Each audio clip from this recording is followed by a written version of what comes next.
RUU hukuman tahanan di rumah, 20,000 pesalah layak dipertimbang.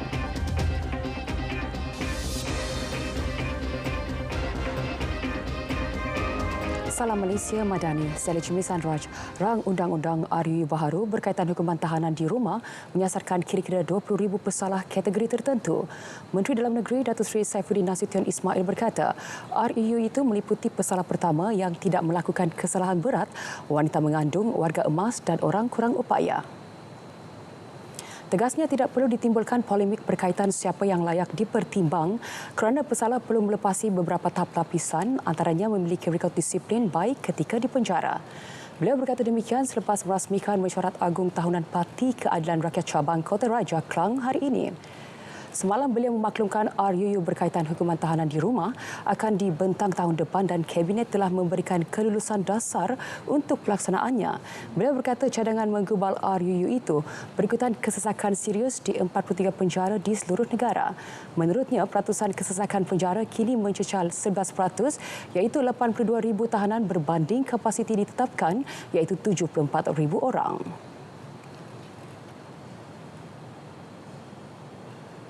Kesemua 5 mangsa tragedi perahu lumba Regata Karam di Sungai Sarawak Jumaat lepas ditemukan awal pagi tadi. Mangsa dijumpai pasukan Sarawak Coast Guard dengan bantuan drone. Menurut Ketua Polis Daerah Kuching, Muhammad Farhan Lee Abdullah, penemuan berlaku berhampiran Baraj Sarawak. Kesemua mayat yang merupakan kaki tangan Unit Keselamatan dan Penguatkuasaan Sarawak UKPS, Jabatan Premier Sarawak, ditemukan sekitar pukul 6.16 pagi sehingga 7.09 pagi. Mayat diserahkan kepada polis dan dihantar ke Unit Forensik Hospital Umum Sarawak HUS untuk tindakan lanjut.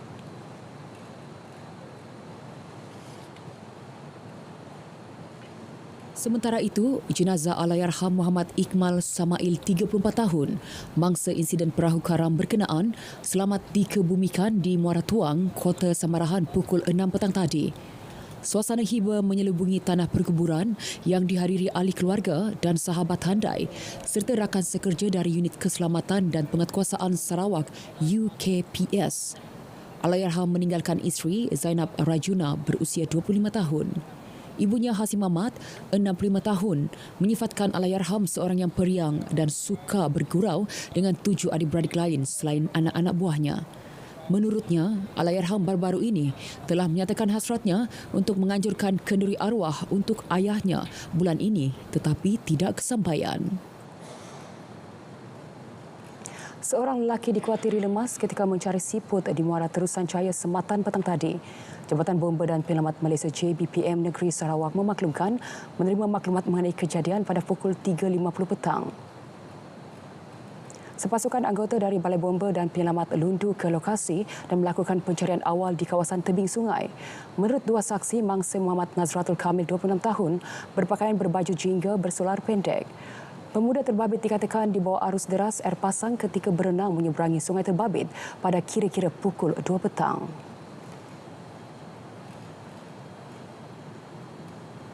Suruhanjaya Pencegahan Rasuah Malaysia SPRM tidak menolak kemungkinan ada serbuan baharu ke atas permis dikaitkan dengan kes Menteri Besar Selangor Incorporate MBI.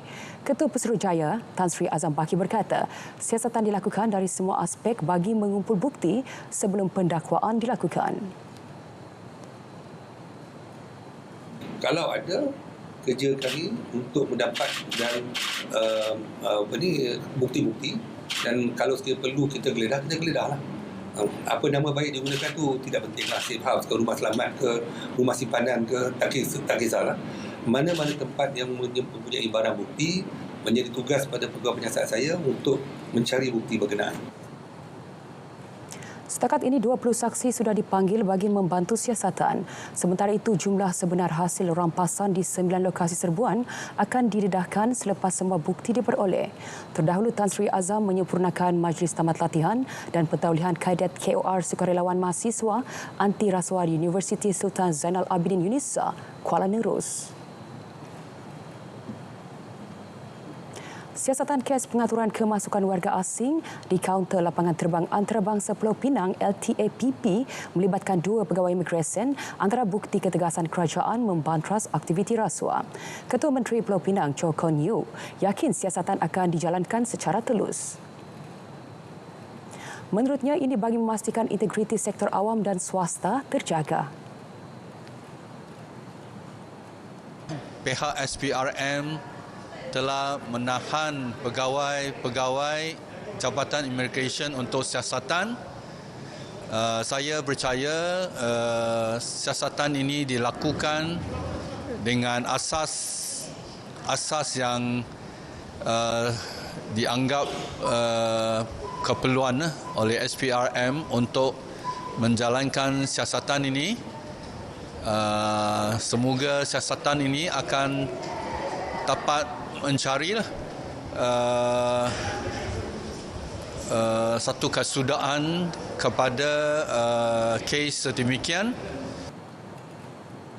Semalam, 2 pegawai imigresen direman selama 3 hari bagi membantu siasatan kes mengatur kemasukan warga asing di LTAPP.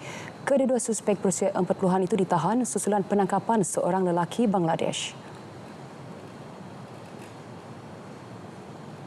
Perkembangan siasatan GISPH selepas mendakwa pernah dikurung di sebuah perkampungan GISPH di Batu Hampar Beruas, anak sulung kepada bekas pemimpin Al-Arqam, Ummu Atiyah Ashari Muhammad, dibawa ke lokasi tersebut siang tadi. Wanita berusia 41 tahun itu tiba di lokasi pukul 2.38 petang diiringi 5 kenderaan polis. Sepanjang 30 minit di perkampungan tersebut, Ummu telah menunjukkan sebuah rumah 1 tingkat iaitu dipercayai lokasi dia dikurung selama hampir sebulan. Sebelum ke lokasi, polis turut merakam keterangannya di Balai Polis Padang Gajah Trong. Sebelum ini, Ummu Atiyah mendakwa dirinya pernah menjadi mangsa keganasan serta dirogol seorang pemimpin GISPH selepas dipaksa untuk berkahwin dengan pemimpin tersebut.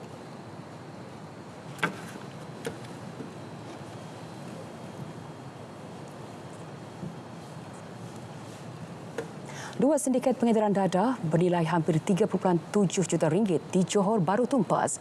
Ia hasil penahanan 6 individu dalam 4 serbuan pada 15 hingga 17 Oktober lalu. Ketua Polis Johor, Datuk M. Kumar berkata, lebih 21 kg dadah pelbagai jenis dan 519 ml cecair dadah turut dirampas.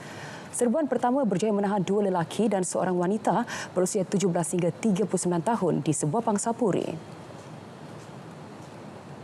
Dan kita tengok MO dalam kumpulan ni, pangsapuri ni dia baru sewa tau. Baru seminggu sewa. Tapi aktiviti ini kita dah kesan sejak 2 bulan kumpulan ni aktif. So MO kumpulan ini adalah mereka selalu berpindah. Dia ambil homestay, dia sewa 3 hingga seminggu. So dia tak tetap. 3 serbuan seterusnya melibatkan penahanan 2 lelaki dan seorang wanita berusia 27 hingga 44 tahun. Antara dadah yang dirampas termasuk serbuk ekstasi, ketamin, syabu, pil Eramin 5 dan ganja. Kesemua suspek kini direman hingga 22 Oktober. Pelbagai tong mengandungi cecair dipercayai sisa kimia dibuang di kawasan ladang sawit milik penduduk di Bukit Pelanduk Port Dickson. Lambakan tong tersebut ditemukan kira-kira 3 hingga 4 km dari jalan utama. Menurut aduan Chua Yew Bon Lee, aduan telah dibuat kepada Jabatan Alam Sekitar dan pihak berkenaan telah mengambil sampel bagi mengenal pasti jenis cecair tersebut.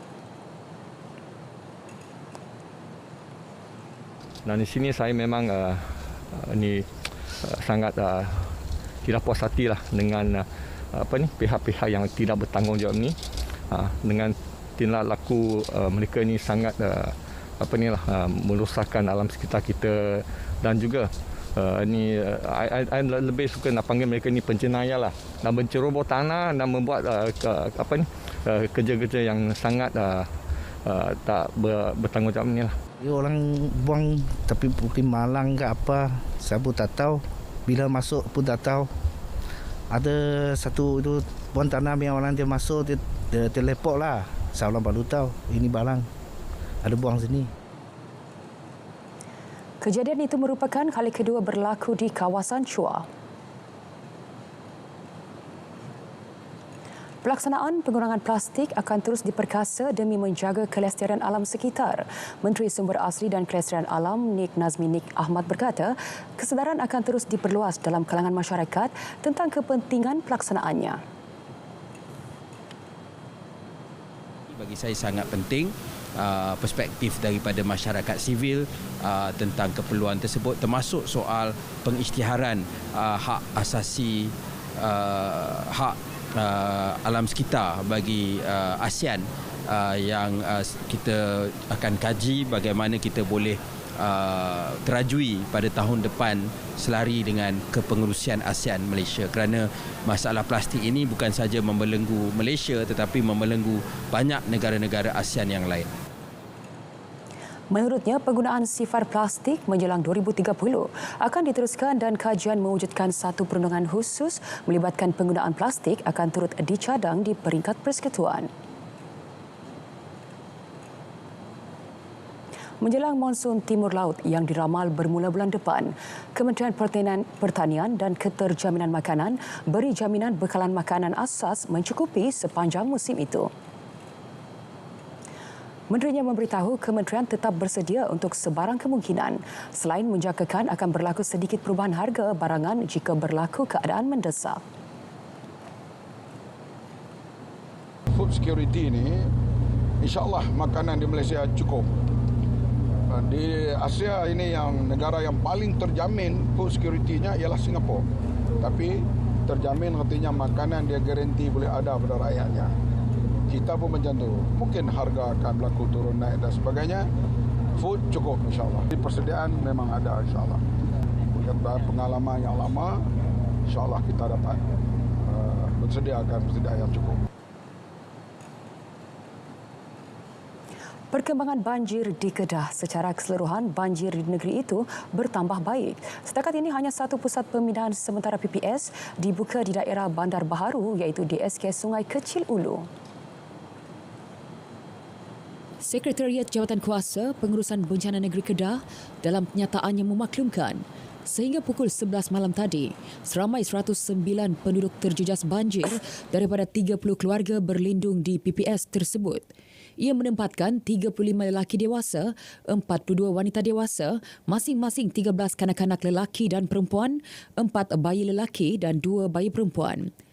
6 lelaki dan 7 wanita warga emas serta masing-masing seorang lelaki dan wanita OKU juga ditempatkan di PPS berkenaan.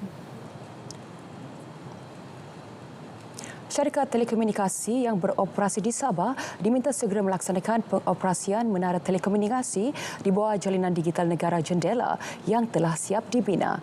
Menteri Komunikasi Fahmi Fadil berkata, ia bagi penyelesaian kesaling hubungan bersifat sementara di kawasan terlibat. Syarikat telco perlu disegerakan penyelesaian kesaling hubungan bersifat interim ataupun sementara.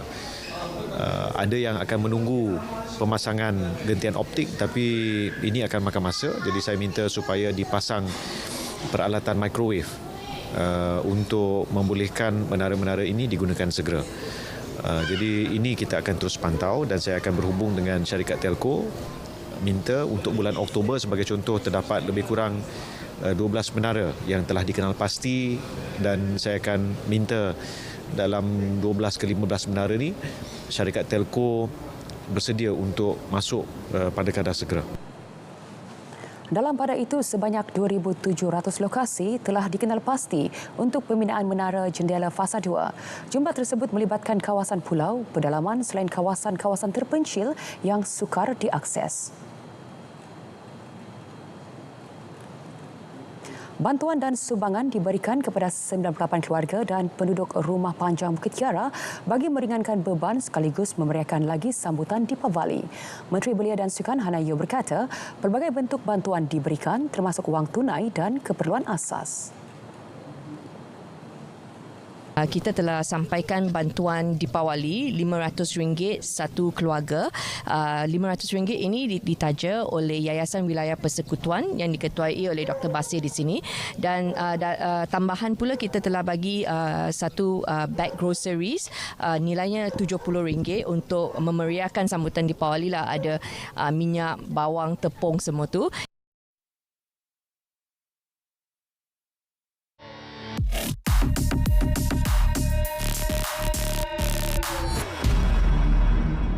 Kecoh di Facebook, kononnya rakyat bakal terbeban dengan penyasaran subsidi RON 95. Dakwa penyokong pembangkang itu, keadaan diburukkan lagi dengan kenaikan cukai perkhidmatan dan harga barang. Semakan Pasukan Biar Betul mendapati tuduhan terbabit tak benar. Ini kerana berbilion ringgit diperuntuk dalam Belanjawan 2025 bagi menangani kos sara hidup menerusi inisiatif Payung Rahmah. Ini tak termasuk peruntukan 13 bilion ringgit lagi untuk bantuan sumbangan tunai rahmah dan sumbangan asas rahmah. Kadar cukai perkhidmatan pula tak diumum naik. Yang dimaklumkan, usaha pengukuhan cukai tak babitkan barangan keperluan asas. Semua tambah baik yang dilaksana dijamin tak membebankan rakyat. Jika dakwa masih terkesan, si penghantar tak perlu khawatir dengan perubahan harga RON 95. Ini kerana jelas dirinya bukan tergolong dalam kumpulan mahakaya. Menurut Perdana Menteri, penyasaran subsidi bahan api itu nanti tak bagi kesan kepada 85% rakyat. Sebab itu, kita kena fikir bagaimana nak ubah. Oleh kerana politik kita stabil, rakyat mula faham, kita kata kita kena ubah. Subsidi petrol kena ubah. Ubah kepada siapa? Tidak kepada rakyat. Jadi jangan bimbang. 85% rakyat kekal dengan subsidi. Maknanya harga tetap RM2.05. Tak berubah. Tak perlu mengeluh bagi pihak orang lain, usah pertikai semua perkara hanya kerana miliki pendirian politik berbeza. Terima bahan fitnah atau disyaki tidak betul, segera lapor ke MCMC. Biar betul, tak pasti, jangan kongsi.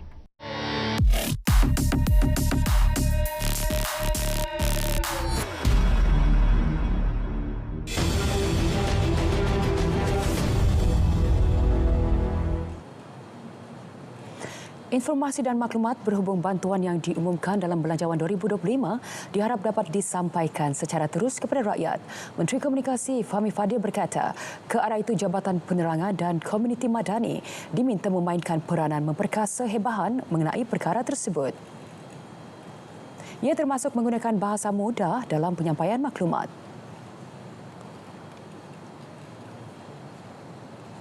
Apa yang kita akan usahakan melalui jentera Jabatan Penerangan dan juga Komuniti Madani. Saya telah minta supaya Jabatan Penerangan memudahkan bahasa mengenai semua bantuan yang disediakan melalui Belanjawan 2025 dan lebih penting dari itu, bila permohonan-permohonan ini dibuka, dalam komuniti mereka dapat sampaikan dan mereka boleh menjadi pusat rujukan supaya sesiapa yang hadapi masalah untuk memohon dapat bantuan yang secukupnya.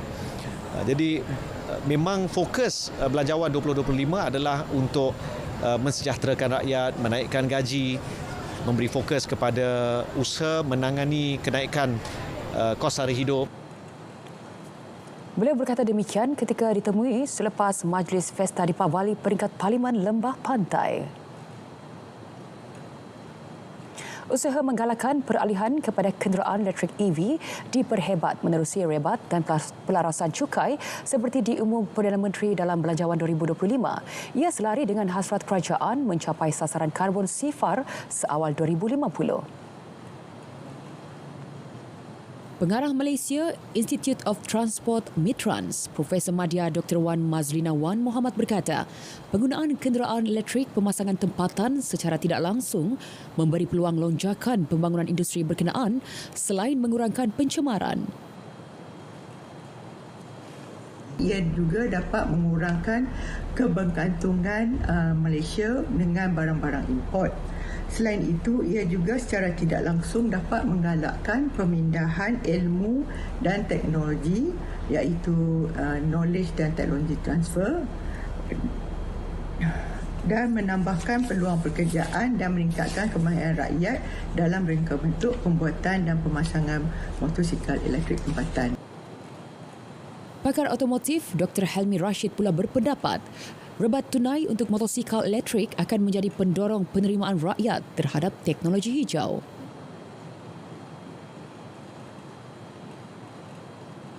Dapat menggalakkan lagi penggunaan motosikal EV di kalangan pengguna motosikal di Malaysia, dan jika dilihat bagi para pelajar di universiti yang kebanyakannya menggunakan motosikal sebagai kenderaan utama mereka untuk ke kampus, jadi selepas ini mereka mempunyai satu lagi pilihan untuk menggunakan motosikal EV.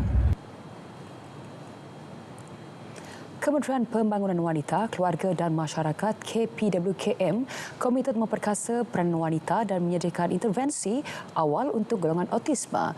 Menterinya Datuk Seri Nancy Shukri berkata, menerusi Belanjawan 2025, tumpuan khusus diberikan kepada program perantisan kepimpinan wanita perantis. Beliau berkata ini bagi meningkatkan penyertaan wanita dalam ekonomi, masyarakat dan politik. Program ini akan dipergiatkan lagi dengan kerjasama bersama Jabatan Kebajikan Masyarakat JKM dan Institut Sosial Malaysia ISM. Kita juga membantu wanita supaya mereka memupukkan keyakinan diri, terutama sekali dari segi NGO. Kita nak menambahkan lagi penglibatan wanita untuk melibatkan diri dalam aktiviti NGO, dan juga ada juga kita lihat dari segi jadi ada nak jadi carers juga, jadi kita akan melakukan training. Sementara itu, sebanyak 23 juta ringgit diperuntukkan untuk autisma dengan penekanan kepada intervensi awal. Usaha ini akan membantu mereka menjadi lebih produktif dan menyumbang kepada pembangunan negara. Kerajaan fokus dalam menjayakan aspirasi Malaysia menjadi antara 20 negara teratas dalam teknologi kecerdasan buatan AI menerusi peruntukan yang diumumkan pada pembentangan Belanjawan 2025. Antaranya, inisiatif memangkin pendidikan berkaitan AI di semua universiti penyelidikan dengan peruntukan 50 juta ringgit. Menurut Pengarah Institut Kecerdasan Buatan dan Data Raya AIBIG, Dr. Muhammad Akmal Ramli, teknologi AI berpotensi meningkatkan produktiviti selain penggerak masa depan industri dan membuka laluan baru pertumbuhan pelbagai bidang di negara ini. Dengan adanya belanjawan ini, kita harapkan penyelidik universiti pendidikan ini dapat bersaing di peringkat lebih global. Kita lihat contoh anugerah Nobel Prize yang telah dimenangi oleh beberapa individu sebelum ini, bukan daripada komputer ataupun bukan daripada IT. Mereka adalah daripada kimia, chemistry ataupun physics. Tapi mereka menggunakan AI sebagai satu penemuan baru.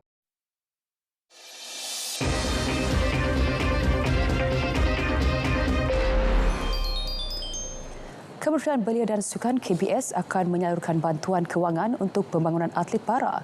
Ia bertujuan memastikan Malaysia tidak kekurangan bakat baharu dalam tamasya dan pertandingan akan datang.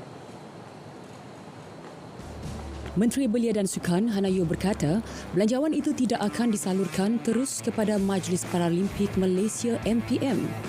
Sebaliknya, dana akan diberikan kepada pihak lain seperti Majlis Sukan Negara MSN dan Jabatan Belia dan Sukan Negara JBSN.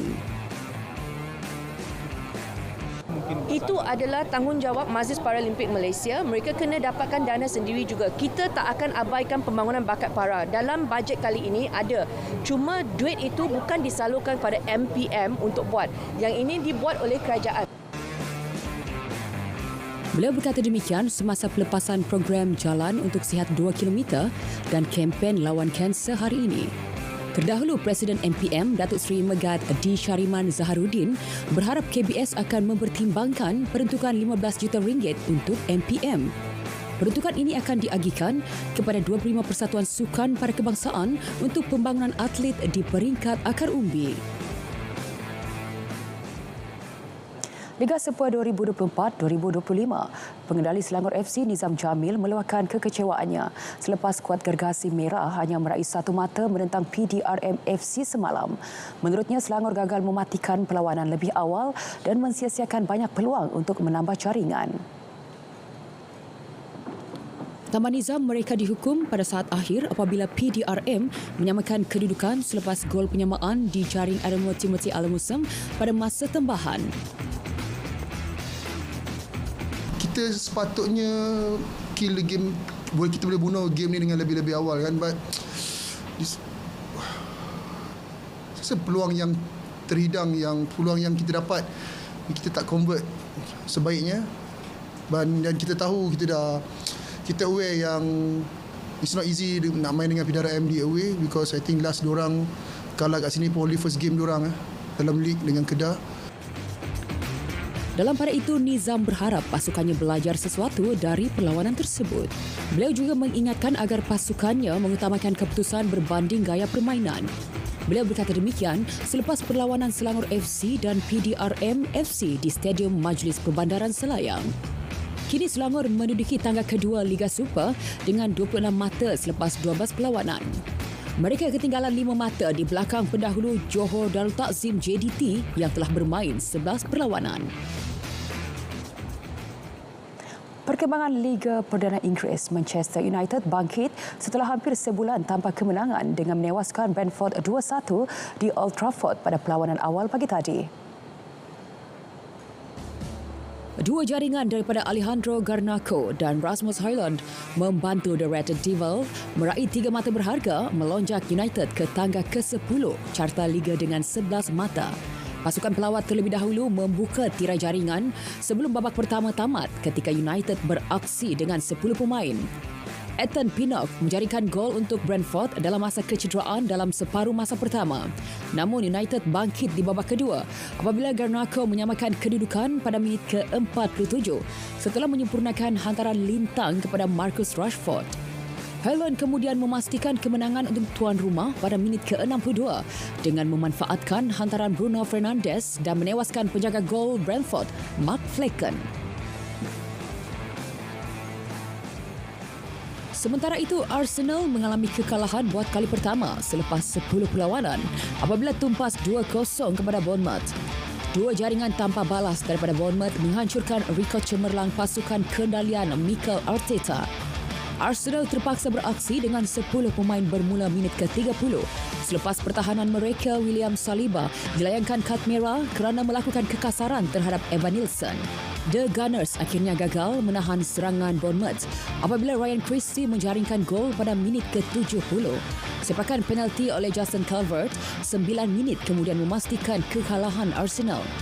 Keputusan tersebut menjadikan Arsenal kini menghuni tangga ketiga Liga dengan 17 mata.